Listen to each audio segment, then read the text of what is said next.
नमस्कार दोस्तों, SGM education रे यूट्यूब चैनल पर आपका हार्दिक स्वागत है।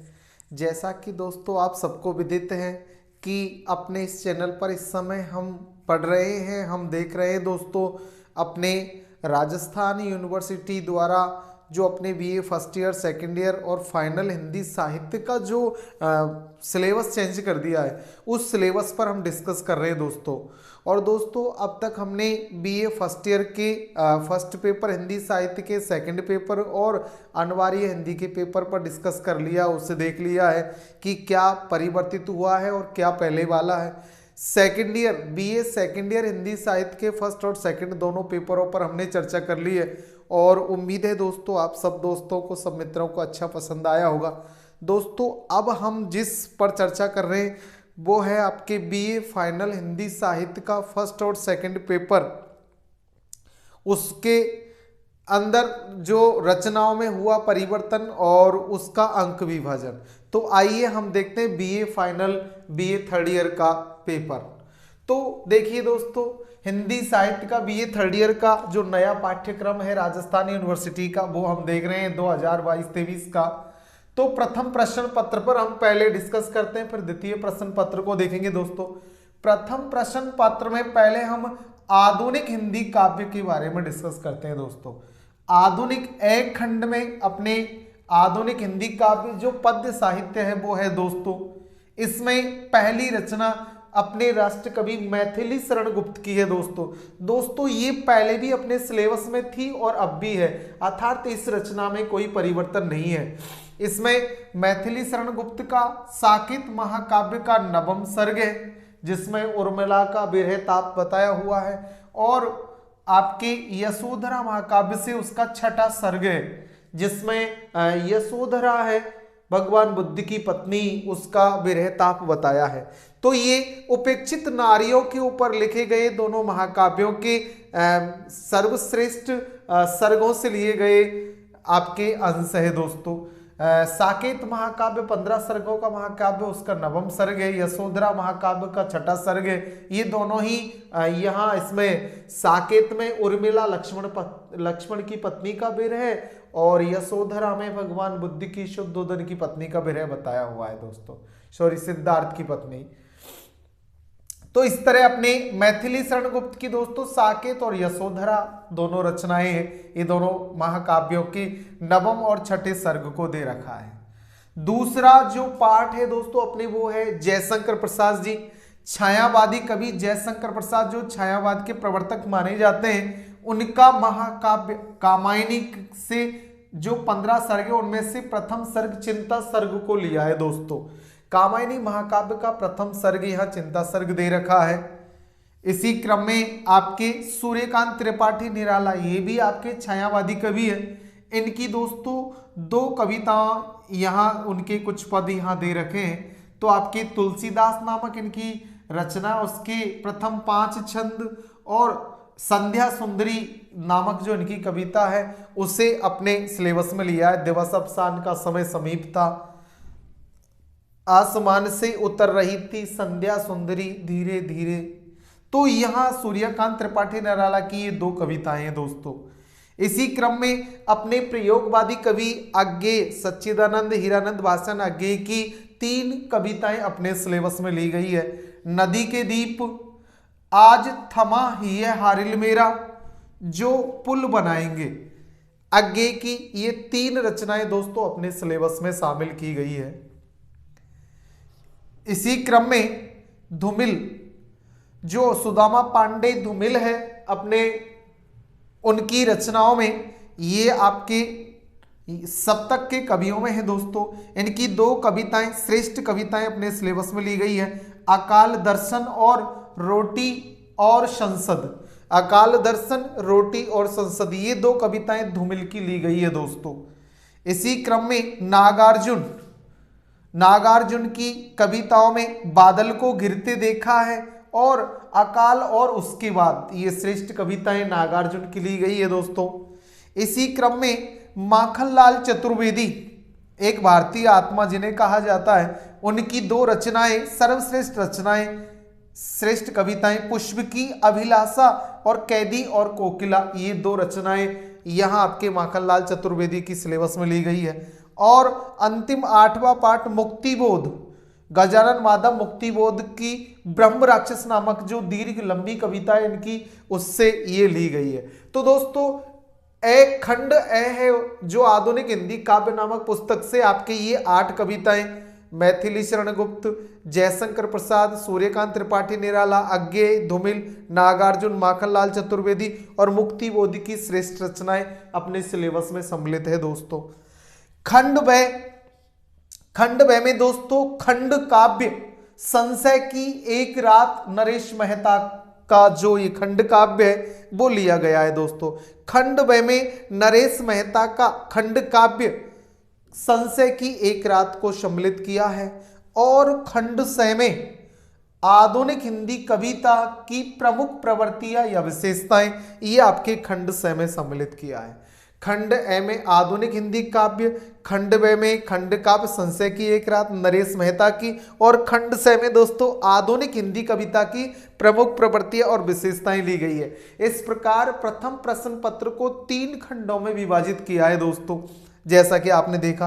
अब इनके अंकों को देख ली, कैसे अंक विभाजन किया, किस प्रकार इसका प्रश्न पत्र आएगा। खंड ए और ब यानी कि आपके खंड ए और खंड काव्य जो ब है, दोनों से आपके 4 व्याख्याएं आनी है दोस्तों। 40 नंबर की आपके इनसे व्याख्याएं रहेगी। इसी क्रम में खंड ए और खंड ब से आलोचनात्मक 3 प्रश्न पूछे जाएंगे दोस्तों। 15-15 अंक के 45 अंक के प्रश्न रहेंगे। और खंड से आधुनिक हिंदी कविता की प्रमुख प्रवृत्तियां, ये खंड से दोस्तों निर्धारित टिप्पणी परक प्रश्न पूछे जाना है। या तो 7.5 के 2 टिप्पणी परक प्रश्न होंगे, या इनसे एक निर्धारित प्रश्न होगा जो 15 अंक का होगा। ऐसे टोटल दोस्तों ये 100 अंक का आपके प्रथम प्रश्न पत्र है। इसी क्रम में आइए दोस्तों अब देखते हैं हम बीए फाइनल के द्वितीय प्रश्न पत्र को। प्रथम प्रश्न पत्र को हमने देखा दोस्तों, द्वितीय प्रश्न पत्र की स्थिति देखिए कि इसमें क्या जोड़ा गया है और क्या परिवर्तित किया है। द्वितीय प्रश्न पत्र को भी दोस्तों 3 पार्टों में विभाजित किया है, जिसमें आपके खंड ए में भाषा को लेकर प्रश्न, ये नया टॉपिक जोड़ा है दोस्तों अपने हिंदी भाषा की स्थिति को लेकर, जो वर्तमान में स्थिति है उसे यहां बताया है। खंड ए में पहला पॉइंट है हिंदी भाषा का उद्भव और विकास, हमारी हिंदी भाषा उसके उद्भव और विकास को लेकर प्रश्न।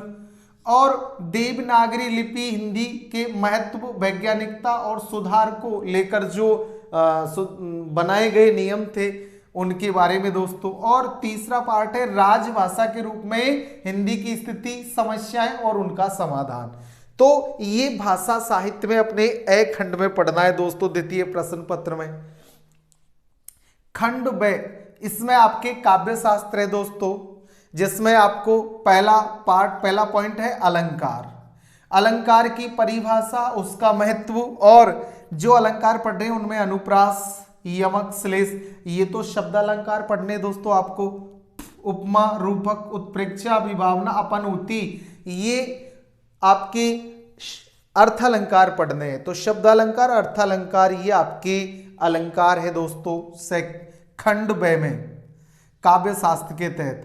छंद में परिभाषा और उसके महत्व को, जिसमें आपके देखो दोहा, चौपाई, छप्पे, रोला और हरिगीतिका, ये आपके दोस्तों मात्रिक छंद, और मालिनी, शिखरिणी और द्रुत विलंबित, ये आपके दोस्तों वर्णिक छंद लिए गए हैं। तो आपके मात्रिक और वर्णिक छंद पढ़ने हैं। रस में रस की परिभाषा, रस के अवयव, रस के सिद्धांत और रस के प्रकार, ये अपने रस में पढ़ना है दोस्तों। 11 रसों के विषय में पढ़ना है, उसकी परिभाषा, उसके अंगों सहित। इसी क्रम में आपके काव्य गुण, जिसमें माधुर्य गुण, ओज गुण और प्रसाद गुण, तीनों को पढ़ना है। और 5वां पॉइंट काव्य शास्त्र का शब्द शक्ति, जिसमें अभिधा, लक्षणा और व्यंजना, तीनों शब्द शक्तियों के विषय में पढ़ना है दोस्तों अपने को। तो खंड ब में काव्य शास्त्र है दोस्तों। अब देखते हैं खंड से। खंड से में आपके निबंध लिए गए हैं दोस्तों। यहां 7 आपके सेलेक्ट इंपॉर्टेंट निबंध लिए गए लेखकों के, सरदार पूर्ण सिंह का पहला निबंध जो आपके है, पहला पाठ आचरण की सभ्यता, सर्वश्रेष्ठ इनका निबंध है दोस्तों। सरदार पूर्ण सिंह द्वारा 6 निबंध लिखे गए, उनमें से एक आचरण की सभ्यता अपने सिलेबस में है। आचार्य रामचंद्र शुक्ल के जो निबंध संग्रह, उनमें से आपके दोस्तों लोभ और प्रीति नामक श्रेष्ठ निबंध लिया है। इसी क्रम में हजारी प्रसाद द्विवेदी के निबंधों में भारतीय साहित्य की प्राण शक्ति, ये अपने पहले के साहित्य सिलेबस में भी था और अब भी है दोस्तों, ये रिपीट हुआ है।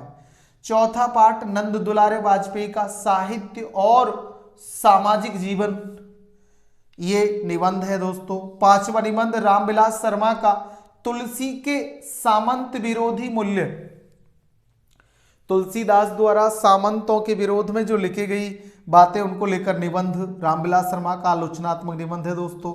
इसी क्रम में विद्यानिवास मिश्र का तुम चंदन हम पानी नामक निबंध है दोस्तों। और अंतिम 7वां निबंध कुबेरनाथ राय का उत्तरा फाल्गुनी के आसपास।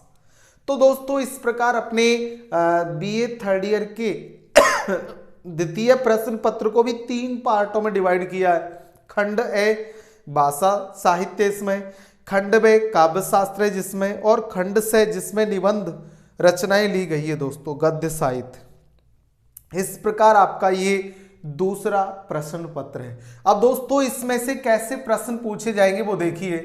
खंड ऐसे आपके 2 प्रश्न पूछे जाएंगे दोस्तों, भाषाओं से 2 प्रश्न हैं आपके जो 10-10 नंबर के होंगे, ऐसे 20 अंक का खंड ए होगा दोस्तों। इसी क्रम में खंड ब जो काव्य शास्त्र है, इससे भी 2 प्रश्न पूछे जाने हैं दोस्तों, 10-10 अंक के, ऐसे ही 20 अंक का खंड ब है दोस्तों। इसी क्रम में खंड से जो आपके गद्य साहित्य है जिसमें निबंध है, इससे आपके 4 व्याख्याएं पूछी जानी है दोस्तों, 7.5 अंक की, तो 30 अंक की तो 4 व्याख्याएं इन निबंधों से रहेगी। और आपके इससे 2 आलोचनात्मक प्रश्न पूछने हैं दोस्तों, निबंधात्मक प्रश्न रहेंगे 15-15 अंक के, तो 30 अंक के 2 प्रश्न और 4 व्याख्याएं, ऐसे टोटल 60 अंक का जो आपका सिलेबस है वो निबंध यानी कि पुस्तक से रहेगा।